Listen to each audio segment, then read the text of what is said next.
오늘은 아이처럼이라는 제목으로 우리 설교를 하려고 합니다. 마가복음 10장 13절에서 16절까지 말씀인데요. 제가 한번 봉독하고 그리고 설교하도록 하겠습니다. 마가복음 10장 13절에서 16절까지 말씀입니다. 마가복음 10장 13절에서 16절까지 말씀입니다. 다 찾으신 줄 알고요. 제가 먼저 읽겠습니다. 우리 한 절 제가 읽고요. 두 번째는 여러분이 읽으시고 이렇게 교독하고 마지막은 같이 읽도록 하겠습니다. 사람들이 예수께서 만져주심을 바라고 어린 아이들을 데리고 오매 제자들이 꾸짖거늘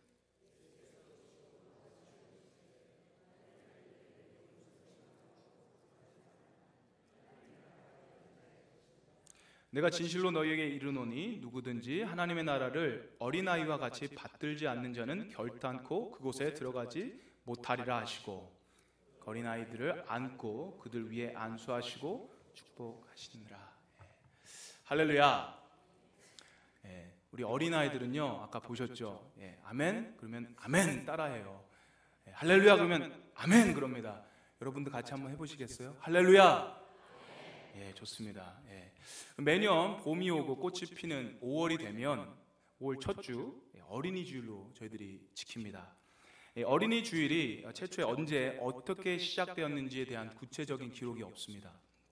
그러니까 어린이 주일이 이제 최초로 나온 기록 하고 보니까 미국에 1800년도 정도 중반쯤에 그렇게 시작이 되지 않았나라는 추측을 하고 있습니다. 한국은 이 소파 방정환 선생님께서 1922년도 5월 1일을 어린이날로 제정하셨죠. 그리고 그 다음에 꽃주일이라는 이름으로 어린이날이 시작이 되었다고 합니다. 여러분, 한국에 오래전에는 어린이라는 말이 없었어요. 어린이. 그러니까 어린이라는 말이 없었습니다.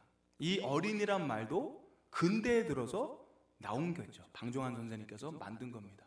예전에 어린이가 지나가면 어떤 단어가 없었습니다. 그냥 어이, 허이 이런 식으로 불렀던 것 같아요. 2015년을 살고 있는 우리, 지금 많은 선진국들이 아이들에게 참 잘합니다. 그죠? 아이들의 인권을 보호하려는 모습들이 많이 보입니다. 우리가 살고 있는 캐나다만 하더라도 아이들이 잘 자랄 수 있도록 정부에서 많은 혜택을 줍니다. 우리 학교 가는 것도 그렇고요, 또 도서실 시설도 그렇고, 또 병원 시설도 그렇고, 아이들 child benefit도 나오고요. 하지만 미국도 캐나다도 한국도 이 어린이들에 대한 사회적인 차원에서 보호하고 배려하고 그들을 이해하려는 움직임은, 그런 인식은 근대에 들어와서, 현대에 거의 들어와서 시작이 된 겁니다. 그전에는 아이들에 대해서 전혀 그런 인식이 없었다라는 거예요. 다들 살기가 급하니까 어려운 시점에서 아이들을 돌볼 그런 여유가 없었던 겁니다. 여러분, 아이들의 인권에 대해서 제일 소리가 높은 유럽 국가들이 있어요. 프랑스, 영국 이런 나라들도 여러분, 산업혁명이 일어날 때 정말 많은 아이들이 그 산업혁명의 희생자로 남게 됩니다. 그 공장에서 정말 많은 시간 일을 하면서 그들의 노동력을 착취당했습니다. 여러분, 장발장, 레미제라블 그런 거 보시면 아이들이 나오죠. 아이들이 공장에서 그냥 아무런 표정 없이 정말 힘없이 일만 하는 모습을 여러분 보실 수 있을 것입니다. 그냥 기계처럼 일을 하는 거예요. 산업화가 일어나면서 수많은 공장들이 들어섰고 공장주들이 이 임금이 싼 이 아이들을 고용하면서 아이들을 갖다가 착취를 한 겁니다. 그때 기록을 보면 아이들이 성인 남성의 거의 한 10%, 많게는 20%뿐이 안 받고 일을 했다고 그래요. 하루에 평균 일한 시간이 16시간이라고 합니다. 지금 캐나다 그리고 한국, 보통 나라들이, 잘 사는 나라들, 선진국들이 지정한 maximum hour of work, 제일 하루에 일해야 되는 그 양을 정해놨는데 그 노동시간이 8시간 정도의 휴식을 빼고, 그리고 그 이상 일하게 되면 오버타임 페이를 하도록 만들어 놨습니다. 그래서 한 1.5배, 2배 가까이 되는 돈을 갖다가 오버타임 할 때는 그렇게 돈을 주고 일을 해야 되는 거예요. 그러니까 이 노동하는 사람들을 보호하기 위한 어떤 장치죠.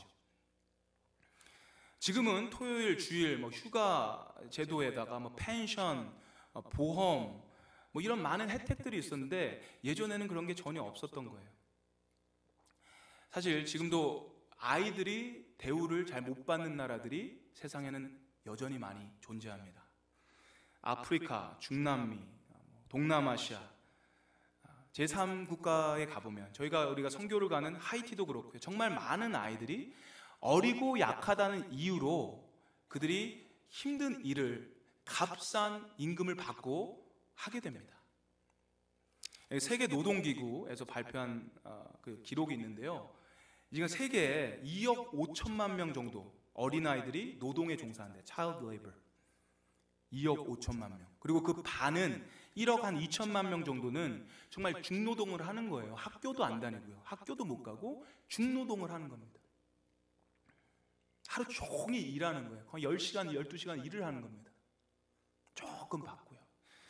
탄광에서 일하는 아이들이 있습니다. 여러분. 뜨거운 땡볕 밑에서 커피 열매를 수확하는 어린이들이 있고요. 여러분 하이티에 가시면 알겠지만 조그만 아이들이 뭘 막 깨요. 망치로 하루 종일 깹니다. 그러면서 그런 노동을 하는 사람들, 아이들이 있다라는 거예요. 더 심각한 거는 뭐냐 하면 이 아이들을 가지고 성적인 그런 쓰는 사람들이 많이 있어요. 어린이 매춘도 굉장히 심각하다라는 얘기를 들었습니다. 지금 2000년, 2015년 우리가 살지만 아이들이 여전히 사회 밑바닥에서 힘이 없고 약하다는 이유로 이들의 인권이 짓밟히는 그런 모습들을 우리는 볼 수 있습니다.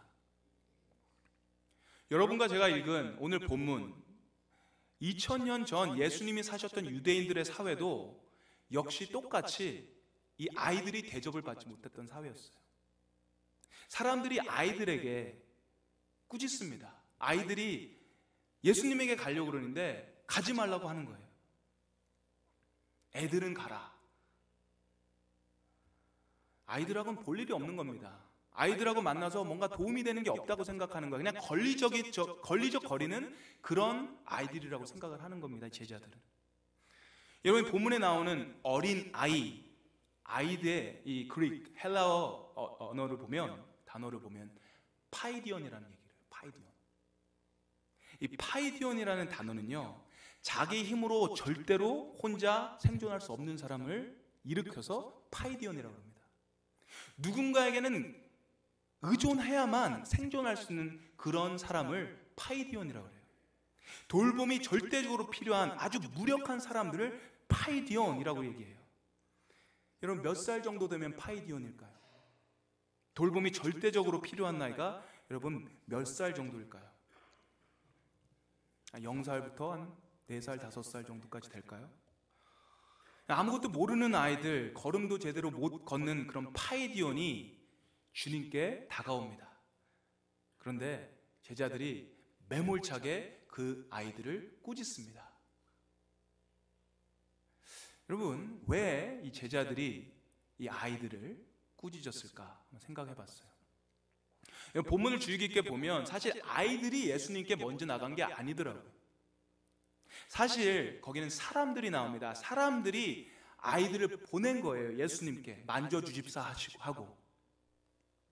아이들이 자발적으로 나오지 않았습니다. 그 사람들이 보내서, 그 어른들이 보내서 예수님께 나간 거죠. 어쩌면 이분들은 이 아이의 부모님이 될 수 있고요. 보호자격인 삼촌, 이모, 할아버지, 할머니가 될 수 있겠죠. 근데 생각해 봤어요.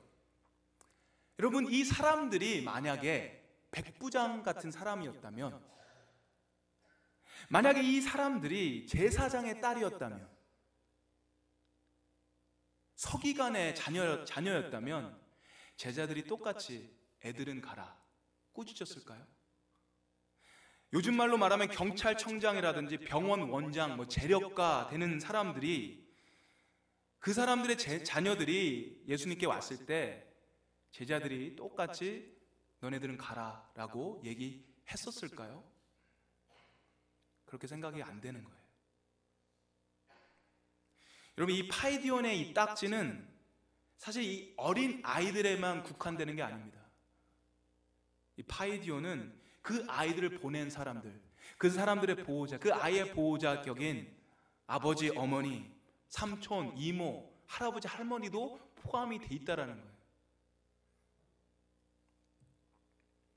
여러분, 한국에 오신 분들 특별히 그런 경험을 많이 하셨을 거라고 생각해요. 그런 얘기를 저도 많이 들어봤습니다.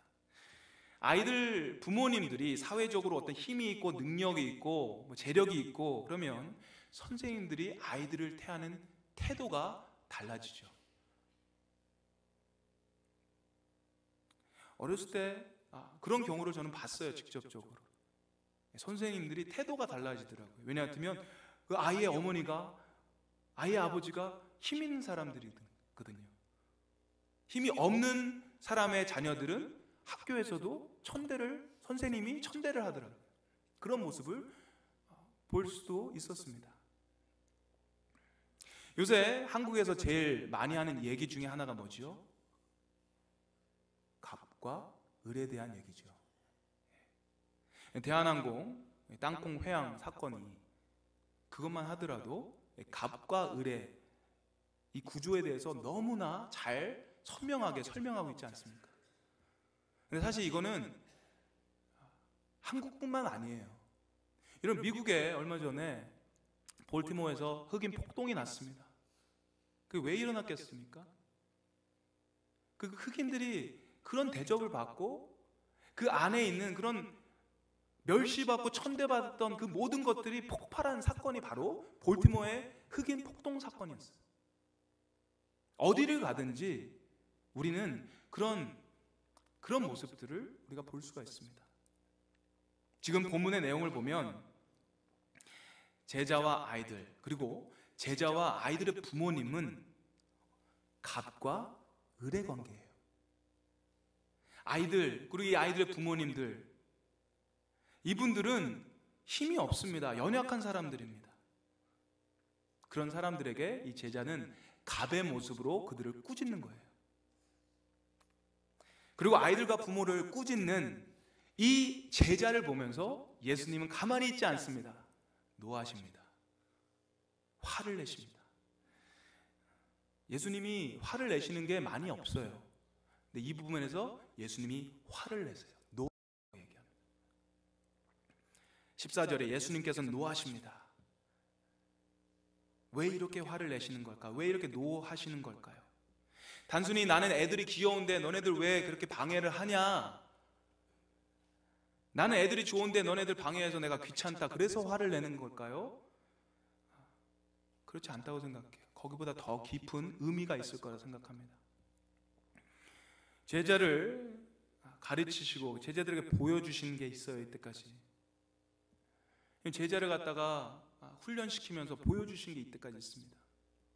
여러분, 제자들이 주로 어떤 사람들이었어요? 어부, 그 중엔 정말 사람들이 너무너무 싫어하는 정말 친일파와 같은 세리 같은 사람도 있었지 않습니까? 이 제자들은 유대인으로서 그때 로마 제국의 이 억압을 받고 있는 사람들이었어요. 자라면서 로마 제국으로 텍스를 보내고 거기서 밑에서 억압받으며 사는 을의 역할을 하며 사는 사람들이었단 말입니다. 유대 사회 안에서도 어부라는 직장, 세리라는 직장에 다니는 것 때문에, 직업이 있는 것 때문에 거기서도 을의 역할을 했던 사람들이에요. 그분들이 을에 있을 때, 그분들이 그 억압을 받고 핍박을 받고 있는 그 자리에 있을 때 그분들은 분명히 얘기했을 것입니다. 이거는 정말 불공평하다. 이건 정말 말이 안 된다. 내가 왜 이런 대우를 받고 살아야 되냐? 이 사회는 문제가 있다. 그런데 이분들이 더 힘들고 더 못 사는 사람들 앞에 섰을 때 당당히 갑의 역할을 하는 모습을 우리가 볼 수 있습니다. 이게 그 제자의 모습이었어요. 아직 훈련되지 않은 제자의 모습, 그리고 이 모습 속에 저와 여러분이 있습니다. 우리들의 모습인 것 같아요. 사람들이 그래요. 내가 혹독히 누구한테 당하면 이걸 갖다가 나는 이렇게 하면 안 되겠구나, 나는 정말 달라져야 되겠구나, 그렇게 돼야 되는데 그렇지가 않아요. 남자분들 군대 가시면 그렇잖아요. 선임이 못 살게 굴고 그러면 이걸 갖고 있다가 후임한테 푸는 거잖아요. 몇 배로 막 더 혹독스럽게 그렇게 하는 경우들이 있잖아요. 받은 것만큼 다른 사람들에게 꼭 복수를 하려는 그런 심리가 저와 여러분들에게 있다라는 거예요. 정말 나쁜 심리죠. 예수님께서는 제자들을 부르신 후에 다니시면서 병든 자, 귀신 들린 자, 이방인들, 사회 밑바닥에 있는 파이디온들을 찾아서 그들을 치료하시고 그들을 먹이시고 그들을 섬기는 모습들을 보여주셨어요. 제자들에게 훈련한 게 바로 그겁니다. 약한 자들, 소외받는 자들, 이 파이디온들을 이렇게 섬겨라, 이렇게 사랑해라 얘기하는 거예요. 지금 이 모습은, 이 제자들은 그걸 전혀 이해 못했던 거라는 겁니다. 예수님이 이때가 가르쳐 준 거에 대해서 전혀 이해를 못했다라는 거예요. 이 아이들을 혼내고 부모를 혼낸 제자들에게 예수님은 굉장히 실망하고 여전히 세상의 힘의 논리를 가지고 갑의 자리에 섰을 때 여전히 갑의 횡포를 하고 있는 이 제자들을 향해서 예수님은 노하시는 겁니다. 힘 있는 자에게는 아무 말도 못하면서 힘없는 사람들에게 갑의 행세를 하는 제자들, 그 제자를 보면서 예수님은 노하셨던 거예요. 그러면서 예수님이 14절에 이렇게 말씀하십니다. 이르시되 어린아이들이 내게 오는 것을 용납하고 금하지 말라. 하나님의 나라가 이런 자의 것이니라. 하나님의 나라가 이런 자의 것이니라. 어떤 자의 것이에요? 그 파이디언, 어린아이 같은, 아이 같은 그런 사람들을 갖다가 용납하고 금하지 않고 그들을 받아주는 그런 사람들의 것이라는 거예요. 우리 아이들 데리고서 막 셀러브레이트 했습니다. 어린이날, 제가 예전에 제일 좋아했던 노래가 어린이날 노래였어요. 5월은 푸르구나. 이 노래를 제가 왜 그렇게 좋아했는지 모르겠어요. 여러분, 우리 어린이날을 제가 이 말씀을 하면서 저도 처음에 아이처럼, 그리고 아이에 대한 정말 그 퓨어한 거 있잖아요. 아이들에게 때묻지 않는 것들 있잖아요. 그걸 가지고 이렇게 우리가 살아야겠다라는 얘기를 하려고 제가 마음을 먹었었는데 하다 보니까 그게 아닌 거예요. 물론 그런 부분도 우리가 배워야 되겠지만 그 순수하고 아이들에게 좋은 모습들, 거기서 우리가 그치는 게 아니고 우리는 이 파이디온들을 우리가 봐야 되는 거예요. 다시 한번 어린아이와 같은 아무것도 못하고 누군가에게 의존해야지 살 수 있는 그런 파이디온들을 저와 여러분들이 이 어린이날 한번 생각해 봤으면 좋겠습니다. 이 세상에서, 사회에서 제일 밑에, 제일 낮게 있는 그들을 우리가 생각하면서 우리가 어떻게, 예수님이 그들에게 어떻게 했고 예수님이 어떻게 그들을 사랑했고 어떻게 그들을 대했는지, 어떻게 섬겼는지 우리가 생각하면서 우리도 한번 그렇게 하려는 그런 다짐이 저와 여러분들에게 있어야 될 줄 믿습니다. 여러분과 저는 모두 제자로 부름을 받았어요. 예수님을 믿는 사람들은 제자입니다. 예수님을 믿는 사람들은 모두 다 제자가 되어야 되는 거예요. 제자가 되어야 되는 것은 무엇인가? 제자는 무엇인가? 그 사람들은 무엇을 하는 사람인가? 여러 가지 얘기를 할 수 있겠지만 제자는 예수님이 보는 곳을 같이 보는 사람들이에요. 예수님이 갖고 있는 비전을 같이 보는 사람들입니다. 예수님이 꾸는 꿈을 같이 꾸는 게 제자입니다. 그렇다면 예수님이 오늘 본문에서 꾸셨던 꿈이 무엇입니까? 15절에 내가 진실로 너에게 이르노니 누구든지 하나님의 나라를 어린아이와 같이 받들지 않는 자는 결탄코 그곳에 들어가지 못하리라 하시고 그 어린아이들을 안고 그들 위에 안수하시고 축복하시니라. 예수님의 꿈은 내가 위대한 선생님이 될 거야, 위대한 철학가가 될 거야, 난 대통령이 될 거야, 난 왕이 될 거야, 그러지 않았습니다. 예수님이 가진 꿈은 아이처럼 어리고 아이처럼 아무것도 하지 못하는 그 파이디언들, 누군가를 의지하지 않으면 생존할 수 없는 그 사람들이 받아들여지는 그런 사회를 예수 그리스도는 꿈을 꿨다라는 거예요. 그것을 위해서, 그것을 향해서 예수님이 생각하는 나라는 그런 밑바닥에 있는 사람조차도 대접받고 그 사람들이 대우받는 세상이라는 거예요. 아직도 우리가 2000년이 지났지만 세상은 별로 그렇게 달라진 게 없는 것 같아요. 여전히 저희는 파이디언과 같은 사람들을 무시하고 그들을 착취하고 그들을 외면하고 그렇게 당하고 그렇게 무시를 당하고 거절을 당해도 그 사람들은 여전히 아무런 말을 못하는 그런 상황에 있는 것이 사실 많이 있습니다. 조금 더 힘이 있는 사람이 조금 더 힘이 없는 사람에게 갑질을 하는 것이 아니라 정말 예수 그리스도가 하셨던 것처럼 동정심, 그냥 싸구려 동정심이 아니라 정말 그들에게 같이 다가가서 그들의 손을 잡고 그들의 아픈 마음을 같이 느낄 수 있는 그 심퍼티를 같이 가질 수 있는 그런 여유가 있는 사람들이 많아지기를 바랍니다. 여러분 주변에 아이처럼 약하고 누군가의 도움이 꼭 필요한 그런 파이디온을 여러분 생각하시기 바랍니다. 그런 사람들이 참 많이 있거든요. 이 안에 커뮤니티 안에 있을 수도 있고요. 여러분 이웃에 있을 수도 있고요. 거리에 있을 수도 있고요. 저 먼 나라들 삼국에 있을 수도 있고요. 파이디언에게 예수님이 하셨던 것처럼 가서 손을 잡아주고 그들을 안수하시고 축복하시고 그런 모습들이 우리에게 있기를 바랍니다. 사실 생각하다 보니까 교회에도 혹시나 파이디언이 있지 않을까라는 생각이 들어요.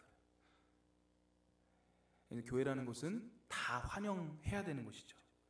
누구나 웰컴합니다. 우리 배너에도 있어요. 다 환영합니다.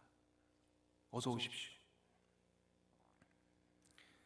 혹시 우리 커뮤니티 안에, 우리 교회 안에 혹시 파이디언은 없는지,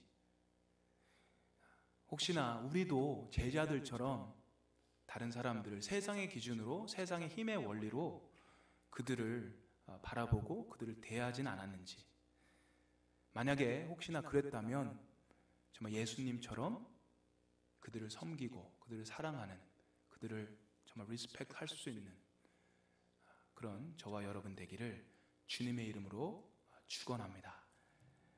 기도하겠습니다.